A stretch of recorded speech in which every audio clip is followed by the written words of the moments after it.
Hey buddies, welcome to AmassGames. My name is Simon and today I'm going to be talking to you with some evaluation about the top 50 most logged played games according to the website Board Game Geek, and I'll be showing you the pictures and those games as we go through the list.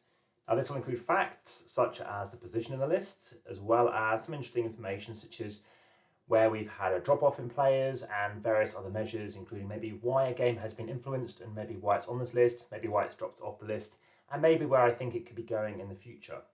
In addition to that, if you find this of interest, by all means, please ensure that you subscribe if you haven't already and hit the notification bell to be told about, of course, when October and future months come out. There's also a playlist, so you can actually see this top 50 list, so you can check out the stuff as well. There's also prior lists as well, other things including various lists such as how to set up, play and review.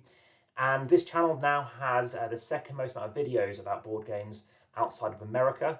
And I did relent and put off doing YouTube and Instagram for a number of years, but now it's going so well. I've been doing videos every day since May this year, and hopefully find of interest. I do log plays, I am contributing to this list, and in fact, according to Board Game Stats, where I log my plays typically, I've actually kind of broken it as I've logged so many plays, it no longer refreshes, so that's something to bear in mind. So without further ado, let's crack on. Please hit that like button and of course comment, of course in YouTube as well, and let me know what you think. So first up we have Love Letter. This is in at number 50. Now let me just quickly talk to you about other games in this list that have dropped off. We have Codenames at 41, Nemesis at 46, and Pandemic at 49 have dropped off. Now a few reasons why I think that's the case. Of course, we've entered obviously September now, so I think there are fewer people now holidaying in September, which is why Codenames dropped off. Nemesis, I don't know, I think there's a few reasons. I think it's coming and going a bit. I'm not sure it's really going to pop back on again, apart from if there's an expansion again, something like that. And Pandemic, I think it had a bit of an uplift from Board Game Arena, which we'll get back to. So this list has 3 entries from 2021, and going back to 2012, we have a total of 3, as I mentioned, for this year, 6 the prior year, then 9, 8, 5, 6, 3, 2, 0, 2013 again, 1 for 2012, and 7 in 2011 or earlier. So this game, Love Letter, is popular. I actually played it in the month of September, and I played it the deluxe edition. It did take quite a while, to be honest, about almost an hour and a half. For a filler game, it's quite deceptive. But it is the second joint biggest faller. It is on Board Game Arena. You can play that in premium mode. And yeah, the least time spent playing, or the second least time spent playing. But it has been as high as 1 on this list. Dominion, I've played numerous versions of Dominion. I like it very much, as I like Love Letter. Both at least an 8 out of 10 for me. It has dropped 1 position. Sexnimt, or Sixnimt, 6 takes, which of course is a bit strange because you take it once the 6th card is down, and you're only taking 5 cards. It's the second joint biggest faller. Quite interesting, this one. There's a few different versions out of it. I definitely like 11nimt as well, which is a different game by Wolfgang Kramer. This game came out in 1994, nominated for the most prolific and prestigious board game award there is, which is the SPIEL.digital, which really kind of kick-started this whole genre of very good modern games. So, like I said, we're cracking on. That also, by the way, Sixnimt is also on Board Game Arena. Whereas we have Great Western Trail, the least time spent playing per player. There's a new version out. This is still the older edition of the box, which I almost played on Saturday, but I didn't in the end. Space Base is the 3rd highest new entry. This is on Board Game Arena. It's not full release yet. There's alpha and beta modes, and it's not there. I think it's going to jump again. Grand Austria Hotel is dropping off a bit. It popped on. It's been as high as 42 on this list, and it's been on there for 3 months. But again, I've definitely given 8 out of 10 and greater than that over the plays. It's reducing a bit for me now. I think the luck mitigation isn't as good as it could be. But I love the arts by Clemens France. It's a great game as a 2. I don't like it at higher player counts due to the downtime. Jaipur, also on Board Game Arena in premium mode now. There's a 2nd edition. It's dropped 7 positions, another 2-player game. And Micro Macro's joint second biggest faller. I do have the full house, so please check out that video. Loads of 2021 videos are going live on the channel this month. There's lots of other things as well, such as board game books. So if you want to check out loads of that stuff, like I said, make sure that you're following on the channel. So I think that is going to keep dropping off in a way. Lots of new players, but unless you're getting specific content for this version, they're hinting that they are. I'm holding on to my copy. I still like the game so much. I've deliberately rationed it and still held back on a couple of missions and the 2 promos, just because I'm very keen to, I'm going to do a comparison video as well with the new one as well. So Clank, a deck building adventure, is the joint third biggest riser. Now there's various versions out. I think people who are playing the legacy one may, of course, might be of interest. And then we have another game on Board Game Arena, Nidavellir, which is the second highest riser. I'm still surprised by this one. I don't know why. But there's an expansion for that. There's Arkham Horror, the card game, third joint biggest highest riser, third most time spent playing per player. Down to expansions, I think. Isle of Cats, no change whatsoever. In at 38, you have Res Arcana dropping 4 positions, also on Board Game Arena by the Roll for the Galaxy designer. So this is also on Board Game Arena in premium mode. It's a Wonderful World. I keep saying how much I love the art. A game I haven't played yet, as you might be aware from prior videos, but it is being ordered. So this is dropping 2 positions, and It's a Wonderful Kingdom plays 1 to 2, and that's the new implementation of it. Point Salad dropped 8 positions. I won the first game I played of this by quite a margin. No major issue to necessarily play it again, but it's very nice. Then we have Jaws the Lion dropping 5 positions, which is quite significant. Whereas we have Just One, and that has the least time spent playing per player. So that's interesting. Again, I think it's out of that end of season stuff. They have Root, the second biggest gain in players. Everyone's meeting up now. That's why I think that's rising. And then we have Brass Birmingham, third least plays per player. It's a massive game. You're not going to play it all the time.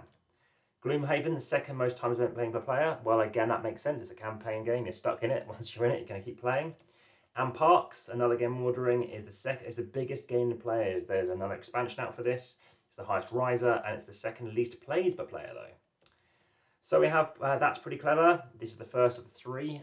Clever Cubed is coming to the channel ASAP. In fact, I'm going to do a video right after this, and I'll tell you how I compare it to the other 2, as well as doing another video for Glanshire and Clever. And then we have Ankh, Gods of Egypt. This is the second highest new entry. This is going to be a very popular game in that kind of Blood Rage kind of vibe and stuff. Again, more people meeting up, more people are playing it. Another game that's just brand new to the channel, I've had it since June, and that is the second biggest Fallen players. And this is the biggest Fallen, in fact. So this is Terraforming Mars Ares Expedition. If you want to know what I think about it, but again, please check it out on the channel. Check out how to set up, play, and review. There's a co-op mode, there's a solo mode. Keep an eye on all that stuff as well. Into the top 25 now, and we've got Scythe. So we had Scythe, and now we're moving into the top 25. So we did have Scythe, apologies for that, and now we're moving on to Fantasy Realms. This is up 1 position. Again, the SPIEL.digital nomination. People seem to like it. Third most plays per player. I still feel it's going to drop off. I can't see repeat business. I played it many years ago. I happened to win the 2 games I played of it. Enjoyed it very much. Remember getting a score of like 350 or something like that. Clicked for me, but I don't know. Sometimes if you play a game and if you lose it, I'd love to play it again. But if I win it, I'm like, all right, well, where's the challenge? Sagrada, a game I did lose a few times, and then I got the hang of it on the 3rd play, dropped to 1 position. We have Viticulture Essential Edition, dropping 1 position. Interestingly, that is on Board Game Arena, and it's just slowly dropping maybe. Spirit Island up 3, best as a solo, people seem to think. And then we have the highest new entry, King of Tokyo. It's in beta now on Board Game Arena, and I think it's going to climb again. We have 7 Wonders at 1 position. Cartographers, I played again actually on Monday on the Ruin side. Dropping 3 positions, the laminated copy. I happened to get my best score of 120 with a couple of, well, 1 new player, but it hasn't beaten my main gaming partner whose record score is 121. Calico, no change in position, that's also been ordered. Welcome to, up 2 positions, it's also on Board Game Arena. We have King Domino, also on Board Game Arena, and it's the 3rd at least time spent playing. Then we have Marvel Champions, another game by the Arkham Horror card game designers, Nick French. And in this case, it's the third joint highest riser, most plays per player, most time spent playing. More people are getting this game, more people are getting all of those tons of expansions. Haven't seen Wolverine and stuff yet. Cascadia, I talked about this before, great game. I don't know about my replayability. Yes, it has 100 plus levels and stuff. I just feel like, again, it's a game I have been doing on my first occurrence, and I just don't know how much I feel like I just want to constantly keep playing it. Then we have Carcassonne. It has gone up 1 position. That's also on Board Game Arena. Castles Burgundy, it's on Board Game Arena. It's full release now. That's caused this jump, I think. It's the 3rd biggest gain in players. It's the joint 3rd highest riser. And the highest rank is 8 number of months on the list, 114. Everdell, you might know this a lot from some earlier videos for this, people saying about this before, by Starling Games. It's a worker placement game, but it's not a very mean one. There's lots of good loosey-goosey options, and for me that really detracts it. I want a hard worker placement game whereby I'm really preventing someone from taking a nice choicey option. I remember playing this and selling in the deluxe edition literally within a month of it coming out, and then by the time Essen, which is on in a week's time of recording, yeah, people were running to buy it, and it was the first game to always sell out every single day. So Patchwork, joint biggest faller. This is on Board Game Arena, but obviously it's dropping off. It's dropped off 2 positions. The highest rank has been 4. Also on Board Game Arena, great implementation, great app, even better on Board Game Arena. Fantastic, please play it there. Ordered the playmat, no change in positions. Cracks of Quedlinburg's up 2. Very, very interesting that. I can't see why, but there's Alchemists, which is a great expansion. You have got the Seven Wonders Duel, again, Board Game Arena Premium. Then we have the Crew. You can play Premium from missions 11 onwards. I'll be Premium again in under a week. And that had the second most plays per player. There's a new expansion as well, the ISS. Dune Imperium, played this 2 as a 3, and that has gone up in 1 position. Whereas Azul hasn't changed, which I think will change with Board Game Arena, will affect it as well. Great implementation, by the way, of Azul. Now, Terraforming Mars has dropped 1 position. Are they playing Ares instead? I reckon if you have Terraforming Mars, you're definitely going to get Ares. It's a great version. If you want to see my review, what I like and dislike about that, please check that on the channel. As with every game on here, just search in Google, whatever your search provider is, AmassGames and the name of the game. And of the 650 plus currently on the channel, hopefully you'll find it. Well, we've now got up to number 2. It's jumped 1 position. It's also on Board Game Arena. There's the expansion out, and it is Lost Ruins of Arnak, which means the 3rd joint biggest faller in amount of players is still number 1. It is Wingspan. It has been in this list for 33 months now. It has been number 1 for over 2 years now, by quite some margin now, since 2019. And that unique number of players, it's still over 500 or so more than Lost Ruins of Arnak, about 3,000 odd compared to 2,600 or so. But yes, it's still there. It's still going strong. I still give this game a 7 out of 10.